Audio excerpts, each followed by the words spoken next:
Bullshit. Pretend for a moment we've entered a parallel universe, free of bullshit and full of bold solutions. That's what the No BS show is all about. I'm your host, Dave Mastovich, and let's cut the bullshit. Our guest today is Nora Hewitt, recent winner of Face Off, the Sci-Fi Network's reality TV show in which a group of special effects makeup artists compete against each other to create full makeup characters like those found in science fiction and horror films. Nora, welcome to the show. Thank you so much for having me. It's a pleasure to be here. Well, we're broadcasting from Monessen, Pennsylvania at the Douglas Education Center. We took the No Bullshit show on the road. And the reason I wanted to bring that up right now is talk about this. Face Off is the show in special effects makeup. It's a national show, huge following, a lot of stuff on social about it. There have been 9 seasons, so there have been 9 finales, which there's 3 people competing. In 7 of those 9 finales, there's been a Tom Savini special effects makeup graduate from Douglas Education Center. In this particular episode, you just talked about picking Ricky to come back on your team, another Savini person. Talk about the impact that has to have on other people that dream of doing what you do. I didn't really put like a lot of thought into it before I was on the show. I was certainly inspired by people that I saw on the show. Because I started watching the show, right from season 1, well before I came to the Tom Savini school. And it's crazy the amount of response I've gotten from kids parents, from just so many different people from all different walks of life and different places, different countries, messaging me, thanking me for inspiring them or telling me that they want to go to the Tom Savini school, because they saw my work and they heard me talk about it. And that's like crazy to me because that's like the coolest thing ever. I never thought in a million years, first of all, that I would get on Face Off. And I never thought in a million years that I would win Face Off. And I'm in a really interesting position now where I guess, this is what people are telling me. Again, being humble, it's really, really weird to talk about myself this much. But, I get messages a lot of time just from people saying that I'm their favorite makeup artist and that I inspire them. And that's wild, it's like really wild. It's so cool. But I still have so much to learn myself. So it's very, it's just intense. And it's weird to have people looking at me as I want to be just as good as you. That's just crazy. And especially because I just graduated school last January. So it's really, really a wild concept for me to wrap my head around.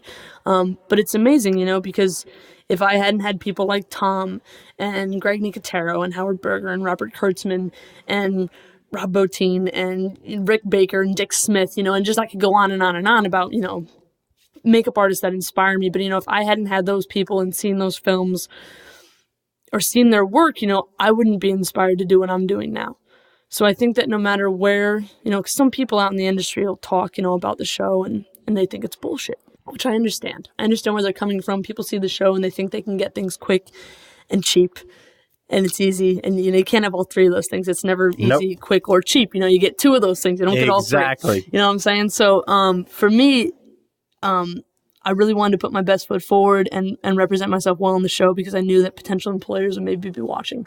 But getting back to inspiring people, it's like, if I hadn't seen their work, I wouldn't be doing what I'm doing now. So I guess what I'm saying is it doesn't matter where you get your inspiration from, whether it's a reality TV show or, John Carpenter's The Thing or American Werewolf in London. It doesn't matter where you draw your inspiration from as long as something inspires you.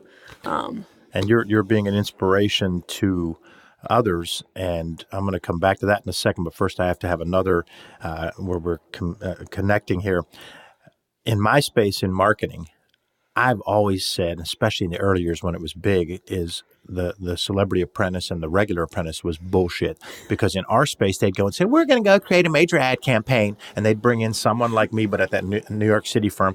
And they'd have all the designers right there to help them. And in 2 days, they'd do an ad campaign. As if it's that easy. Unrealistic. Yeah. So I agree with the bullshit there.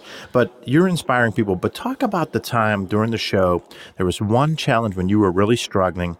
And I just looked and saw all these posts of people while the show was going on, talking to you as if it was in real time, which it wasn't. But the point is, talking about how that still impacted you months later, because you had that one episode where the challenge really had you down. Talk about the whole process. And again, that's me being my own worst enemy. That's me totally getting in my own way and not being able to separate myself from the work. But that day in particular, it was one of those days where creativity just flees from your mind and you're left by yourself with your thoughts.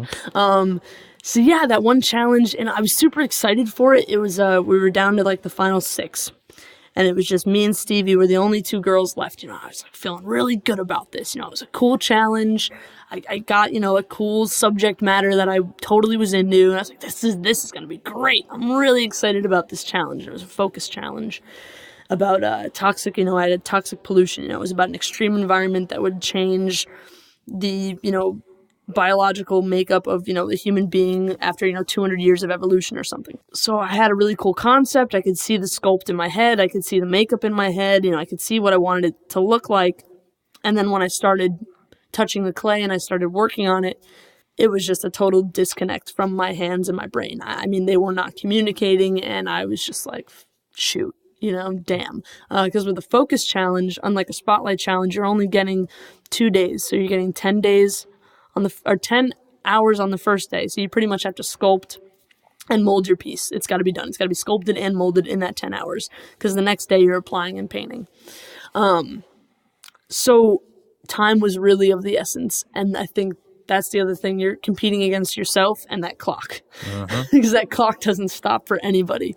And that was the thing. I kept just looking at the clock, looking at my sculpt, looking at the clock, looking at my sculpt, and that just kind of perpetuated this kind of anxiety that kept building and building until eventually I just burst into tears. It was just really intense, and I don't cry. I cried a lot on the show because you're in a raw, environment. You are emotionally stripped. You are physically exhausted. You are away from home. You don't have your cell phone. You don't know what's going on in the world. You can't even read the newspaper. I didn't even have it on my wallet. You are just bare. So it was intense, and I felt intense things, and they just came up. You're away from everybody you know and love, except for those people that you're there with. So, it just kind of all hit me at once, let's say, like a ton of bricks. And I just lost it for a little bit. But, again, I scooted out. I went outside, I smoked a cigarette, and I grabbed Jordan. I said, can we please go outside? You have 5 minutes. Can we go outside? He's like, of course, buddy. So we go outside, and then I remember we're sitting there, and I'm talking to Jordan. He's trying to calm me down, and then it happened to be lunchtime. So everybody, kind of came out. But before they went and get food, or whatever, and the clock's still ticking. When they say, guys, food's ready, the clock's not stopping. Lunch is on your time. If you're going to eat, it's coming out of your time that you're working. But everybody came over. All, 5 of them that were left besides me came over, hugged me, told me it was going to be okay, just being like, you got this. Calm down. You're okay. You got this. You're in your own head. Eat something. Relax. And I did, and without those guys, I don't know that I would have gotten through that moment in time where I was just feeling crazy. That was a tough challenge. It was a doozy. I just remember sitting there thinking, damn it, I'm going to be crying on national television in front of everybody. This sucks, because I don't want it to come off as weak. I'm not a weak person. I'm just very passionate about what I do, and I really, really care.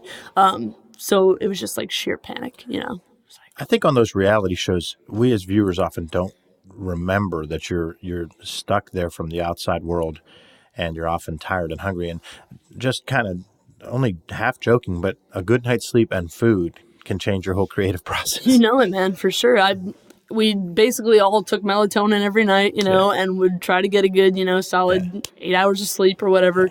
But it's tough, we had early call times. Most of the time we'd have to be out of the house by 6:30. And you're going all day, and, it's exhausting. And it's mentally taxing, it's physically taxing, and it's emotionally just stripping. Yes. Because you're feeling a lot of pressure. I literally felt, every time I would go on that reveal stage, last challenge, someone's going home, it's elimination day. It was nerve-wracking, no matter how well I ended up doing, or no matter how good other people thought my makeup looked, because I always thought, this is it, I'm going home. Every challenge, man, literally, I would have that moment. I'm in the bathroom talking to myself in the mirror saying, okay, just be safe. Just make it to the next challenge, man, So I did a lot of talking to myself, as, weird as that sounds, but it's not a weird thing. It's a good thing sometimes. but I'd have to like hype myself up, I'd have to give myself pep talks and, or give myself like, that you screwed up, you're going to be in the bottom, prepare yourself. You know what I mean? Like you have to give yourself those like slaps in the face sometimes and, check in with what's really going on and being able to look at something from an outside perspective. Being able to look at your work and know that I'm without a doubt in the bottom this week, looking at everybody else's stuff is way better than getting up there in front of the judges and them saying, how do you think you did this week? And you're saying, I think it looks great. And they're like, well, it doesn't, So like being well aware of like the reality of any situation is really good, and I'm very honest with myself. I know when I screw up. Those are traits of successful people and successful leaders, is that self-awareness and the ability to be self-disciplined. So we are talking with Nora Hewitt, the recent winner of the Sci-Fi Network's show Face Off Season 9.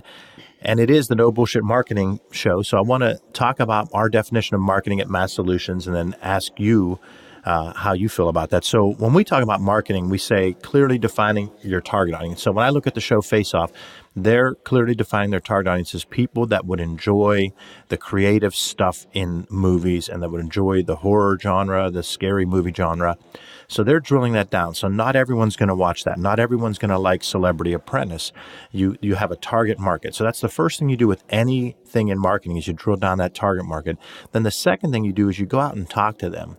You do marketing intel to ask them what they want. And when you find out, you come back and tweak your product based on what they told you. You have to listen so you can give them what they want, when and where they want it, at a price they're willing to pay. And then you tell them about it again and again and again. But in our field, the vast majority of people think that tell them about it again and again is marketing. And you heard that whole long definition. It's just this small part of marketing.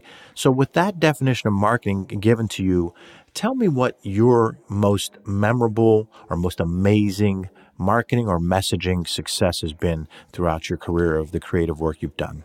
I think for me, it's not so much, having to do with the art as it does with like your attitude towards adversity, towards life, towards anything. For me, my biggest thing that I try to talk to people about, or when I do these seminars down here for potential students, is always my biggest thing is positive mental attitude. That's like number one. A bad attitude and negativity and pessimism will slow you down faster than like losing both your legs. I swear to God. So for me, it's a positive affirmation. It's forward thinking. It's positive mental attitude. It's being an eternal optimist, but also being a realist. It's just, again, like no bullshit, So I really try to talk to people about positive mental attitude and forward thinking, for years. Because when I first applied to the school, I applied to the Tom Savini program in 2011. First time. That was the first time I came down here.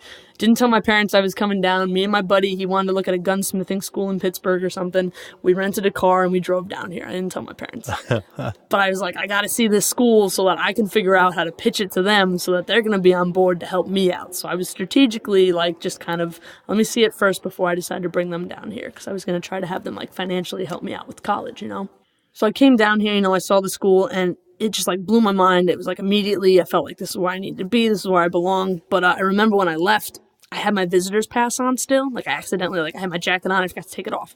I don't think I ended up finally coming here in 2013 and being enrolled as a student. But from 2011 till I got here in 2013, I kept that visitor's pass hanging on my rearview mirror in my car. And I looked at it every day. I saw it every day. And I remembered that's where you're trying to go.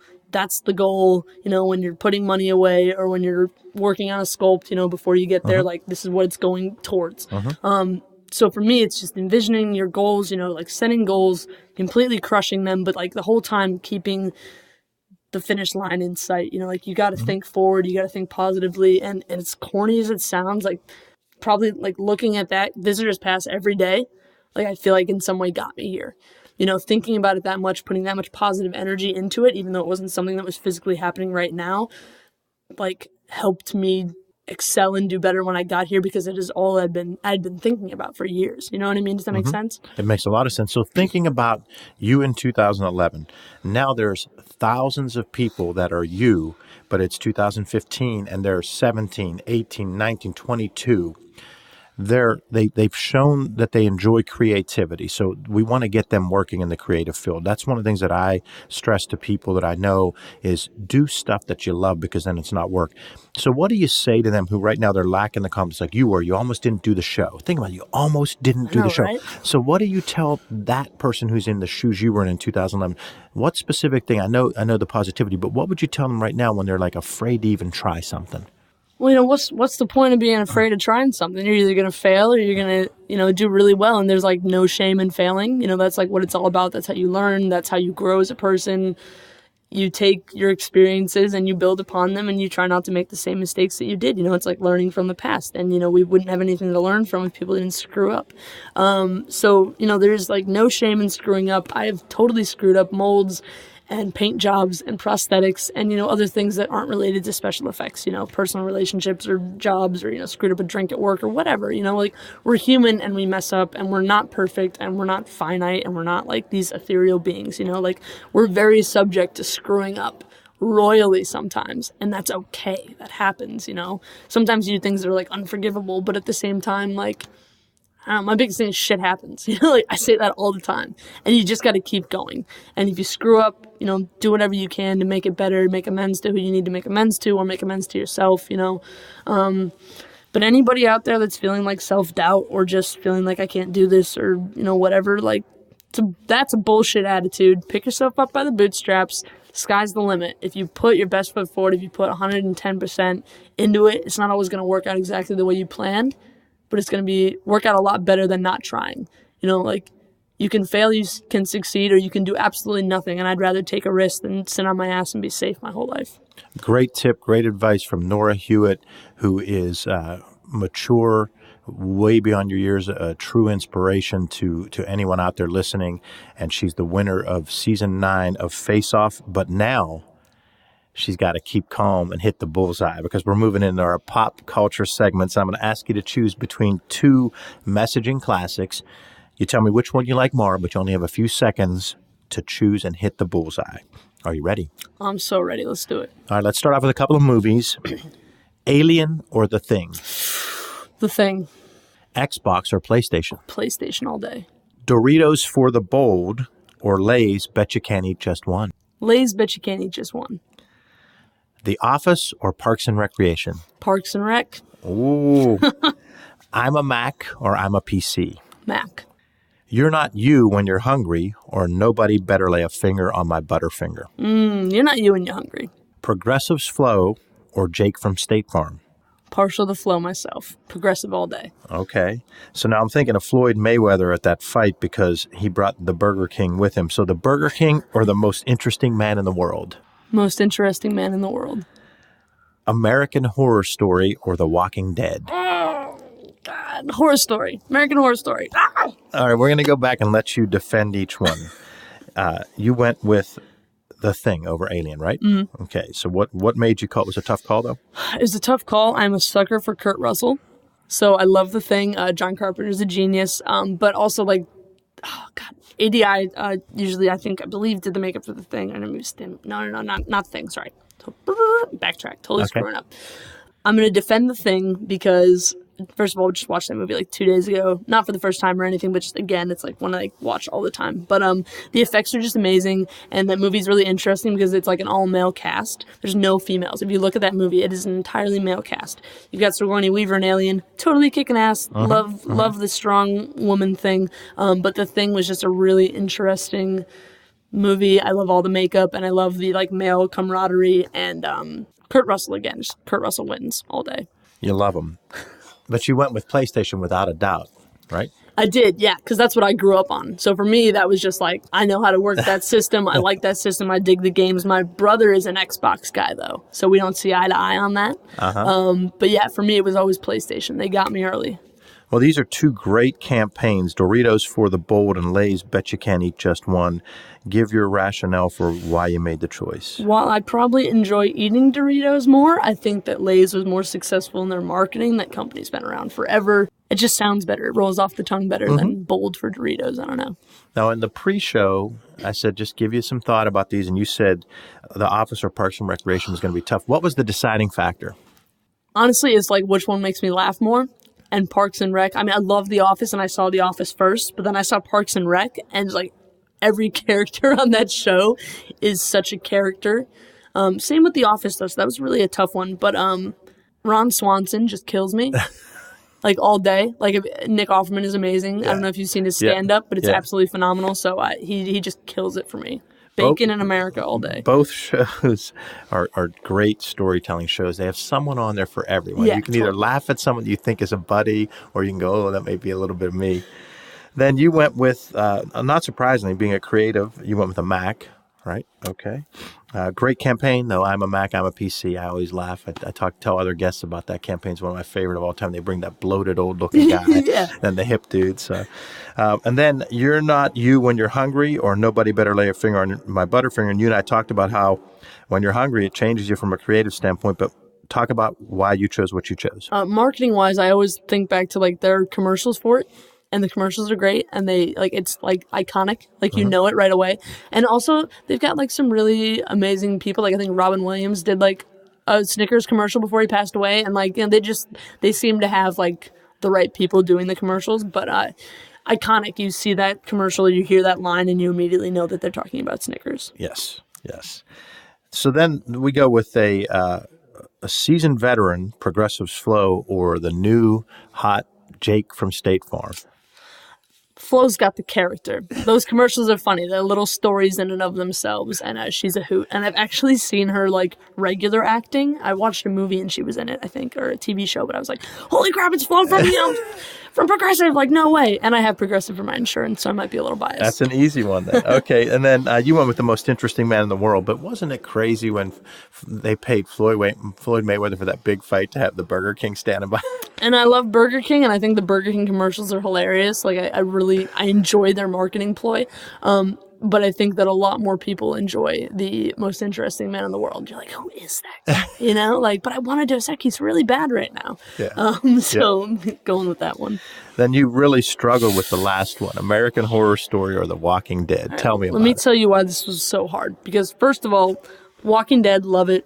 Watched it, every season, like obsessed with it. Totally love it. And K&B Effects is my ideal, like tippy top, like company that I would absolutely kill to work for. They're my idols. They monopolize the industry. They're the most prolific special effects company in the world as far as I'm concerned. I love K&B Effects. I have nothing but love and admiration for the work that they do. So I love The Walking Dead completely because the makeup is phenomenal. But I must say that I just absolutely love the storytelling in American Horror Story. I love that every season is different. I've literally love that show. And I've met the makeup artist, the lead makeup artist for that show, and she's a peach. She's phenomenal.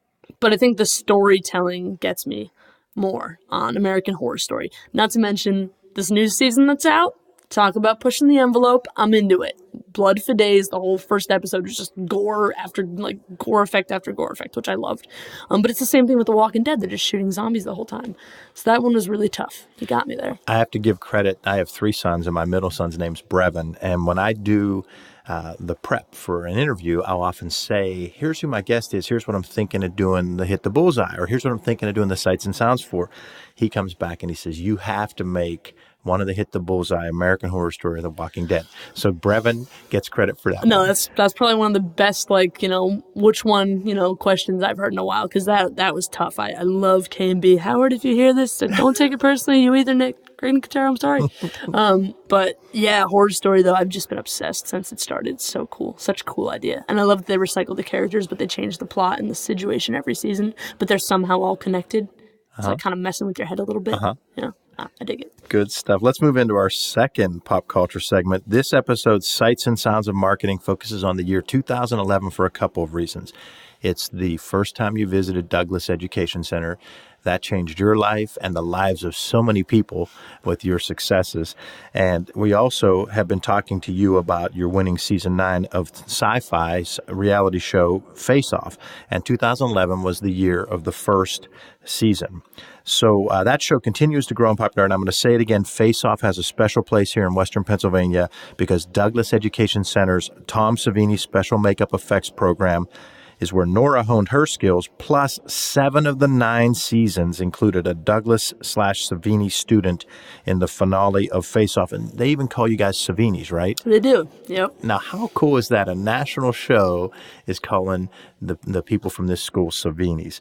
That's a heck of a track record, and one more reason why Douglas Education Center is part of our region's culture of growth and success. But other sights and sounds of 2011, and we'll talk about each one. I'll go through them all, and then you and I will talk about each one. They include The Girl with the Dragon Tattoo movie is released. The Occupy Wall Street movement focuses on the other 99%. Lady Gaga releases her second full-length album, Born This Way. VW's The Force ad features a kid dressed up as Darth Vader using the Force to start up his dad's Passat. And the legendary Steve Jobs passes away. It's hard to believe it's been over 4 years. So let's go back. The Girl with the Dragon Tattoo.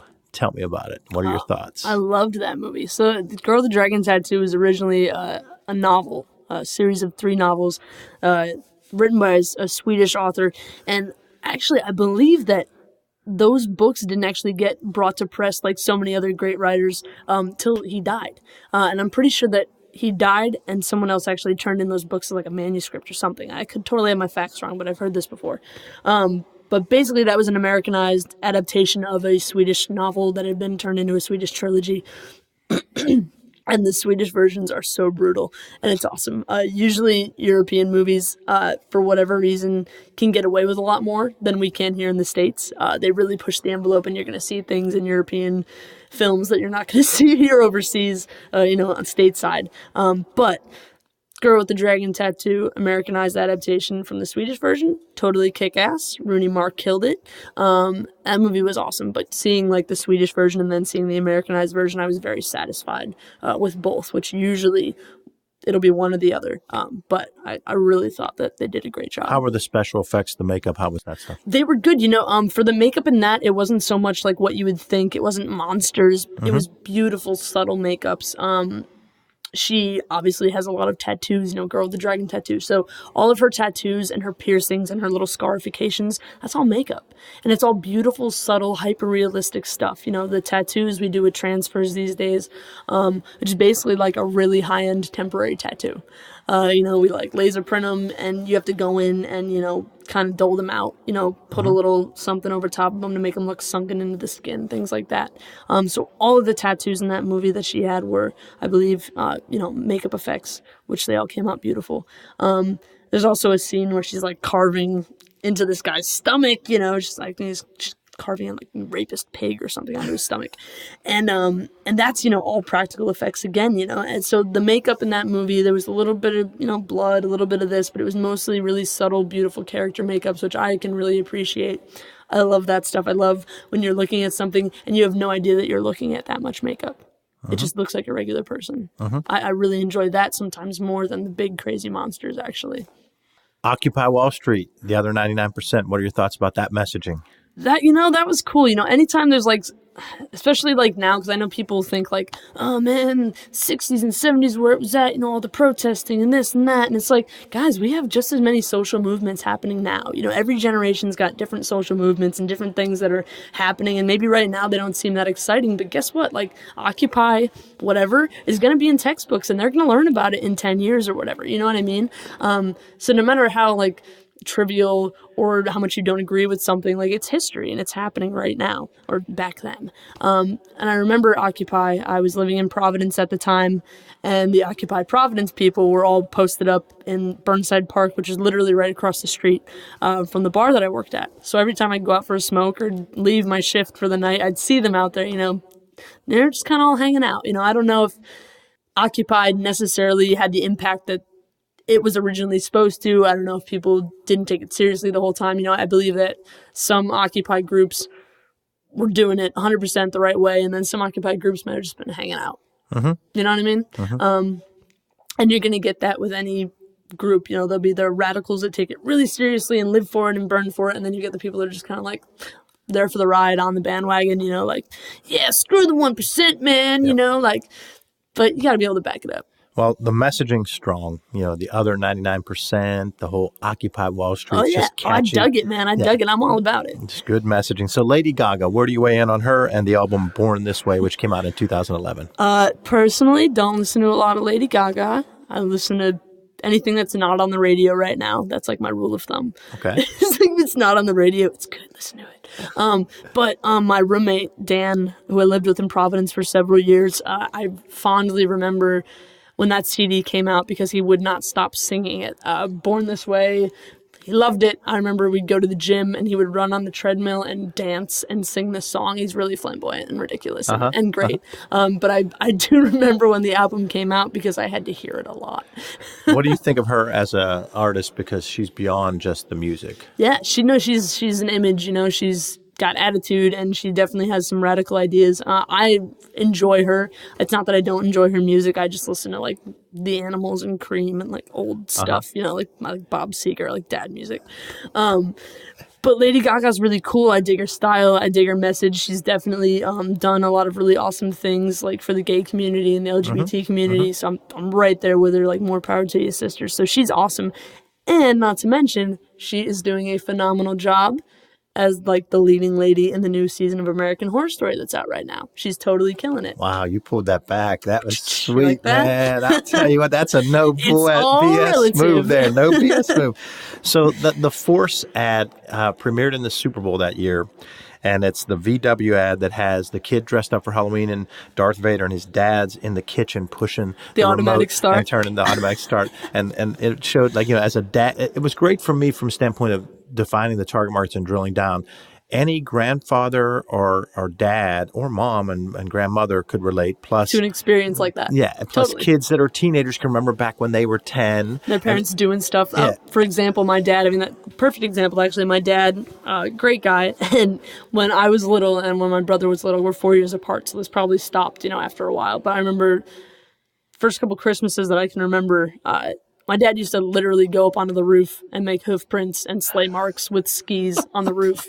Like, that's how, like, he was just awesome. Like, it's like, you know what I mean? Like, and I'm a little kid and thinking, like, holy crap, I can see, like, the sleigh marks on the roof. It's crazy, It's kind of the same thing with, like, the Passat, this little kid's dressed up as Darth Vader thinking that he just started the car. And he's like, whoa, mind blown, So it's, like, those magical, awesome things that you do for your kids, when they're young. And that's, like, great. That like keeps their creativity and the magic alive. Like I hate when like the magic dies, and like for me as an effects artist, it's like I know how they do all these effects now. So like some of the magic that was there for me when I was a little kid isn't there so much. It's more like gross fascination. Now I'm just like obsessed with it and I want to figure out how they do it. And like, so it's like magic in a different way. Yes. Yeah.